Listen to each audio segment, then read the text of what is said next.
What is up, you freaky folks? My name is Nick, and welcome to my channel, where I cover all things horror and all things general entertainment, like whatever you're watching, I'm making videos about. Every month, I make a list of recommendations for all of the streaming services, and hey, listen, I don't know if Peacock is ever gonna take off, but as long as they keep uploading enough stuff for me to suggest, I'm gonna keep making these videos. So if you aren't already subscribed, make sure you do. That way you stay up to date with what to watch and where to watch it. Number 10 is Secretary. This romantic dark comedy stars Maggie Gyllenhaal as a woman recently released from a mental hospital when she becomes a secretary for a man played by James Spader. As they work together, their bond slowly grows into a sadomasochistic affair. This is kind of a difficult one to talk about and recommend because the relationship at the center of the film will either work for you or it won't, and I'm sure you already know whether or not it will. I would say it's a very well-acted and well-made film. It's a bit slow, but it totally gets there, so it's worth a watch if you can get into the dark yet funny scenario. This letter has 3 typing errors in it. I'm sorry, I'm... Type it again. This needs more sugar. 6 copies of these. What is wrong with you? Number 9 is Candy. Descending all the way into the depressing, this drama is about a couple played by Heath Ledger and Abby Cornish who become hooked on heroin. The film charts how their love keeps them together through the highs and lows of addiction. Junkie love stories often come off as pretentious Oscar bait, but this one feels more low-key than most Hollywood versions of this story that we get. Obviously, a movie where Heath Ledger plays a drug addict might be a little too sad for some, but again, a very well-acted and well-made movie if you can get into the subject matter. Number 8 is The Funhouse, because it's time for a little bit of fun. This 80s slasher is about a group of young people who decide to stay overnight in the funhouse when the carnival comes to town. Of course, a murderous carny is locked inside as well and begins picking them off one by one. I make it clear every chance I get that I unapologetically love 80s slasher films.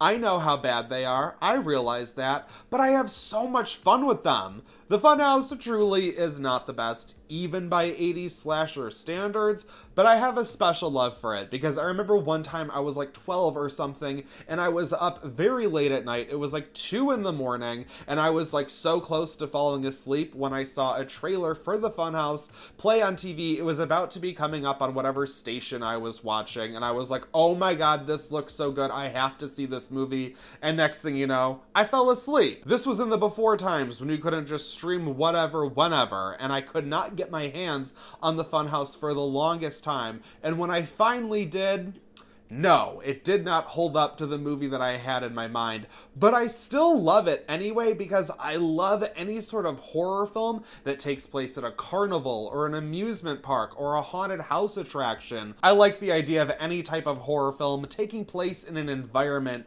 where you're supposed to be getting manufactured thrills, where you're supposed to be comfortably scared and you end up getting more than you bargained for. I got lost in a house of mirrors as a kid once. It was terrifying. It was terrifying. Okay, I know I'm rambling with this one, but I have not gotten the chance to talk about The Funhouse, so I'm trying to squeeze my thoughts into the smallest little portion that I can here. But I will say, for any 80s slasher fans out there, you know there might be a ton of our favorites on the streaming services, but The Funhouse has not been available on any streaming service, like, at all, ever. So, give it a watch, and then hate me later.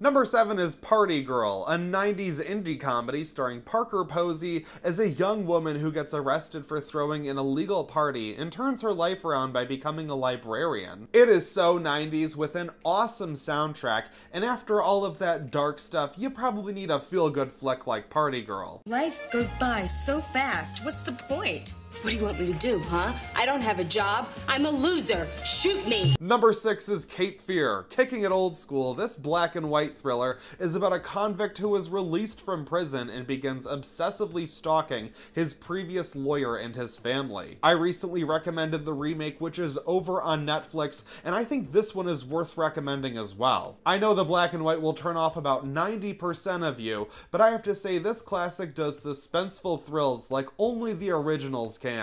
You just put the law in my hands, and I'm gonna break your heart with it. I got a little plan for your wife and kids. They're never gonna forget. Number 5 is Evening. Get prepared to hate me. I'm recommending a tearjerker. Based on the novel by Susan Minot, this drama is about a woman on her deathbed who reflects on a weekend as a young woman when she met the love of her life, the one that got away. Two lovers meet at a wedding, but fate tragically tears them apart. Even among those who do like weepy love stories, this isn't highly regarded, but I love a good tragic love story, so this one sticks with me. And I'd highly recommend the book if it sounds like something you'd be interested in. This story does not aim to be uplifting, but it's a beautifully told tale of love lost and the strength of the human spirit. It was a memory she never shared with anyone. This is Harris Arden. And Grant. Of an evening that would stay with her for a lifetime.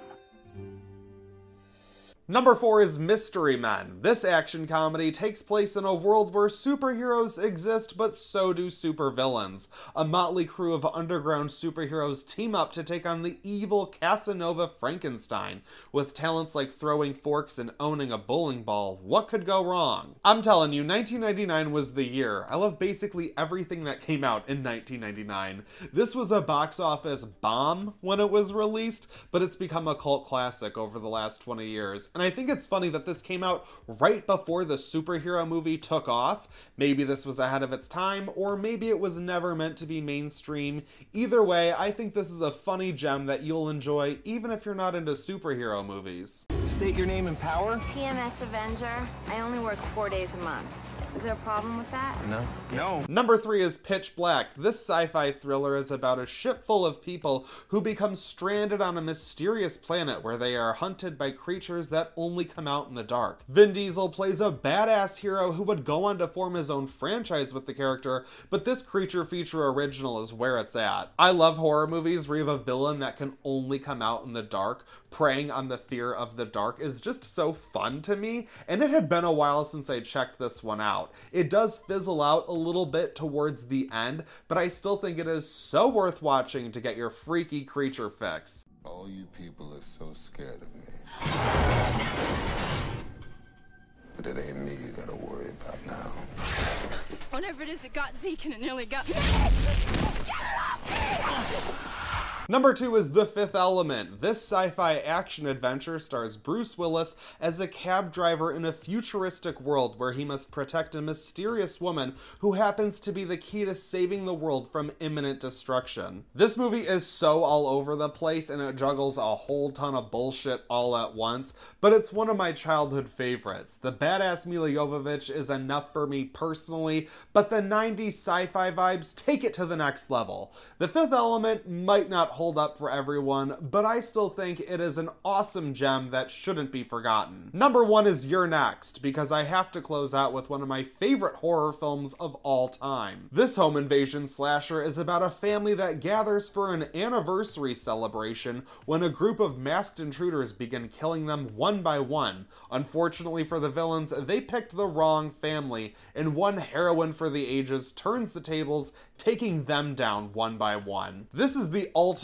home invasion horror film in my opinion. Technically, it is about an anniversary gathering, but it feels close enough to Thanksgiving for me, so I consider it to, maybe we'll just kind of cheat and squeeze it in with the Thanksgiving horror films, because we don't have enough. Even if you disagree with me, this is the perfect horror film for Turkey Day to avoid any family confrontations. I just want you all to know how much it means to us that you're all here.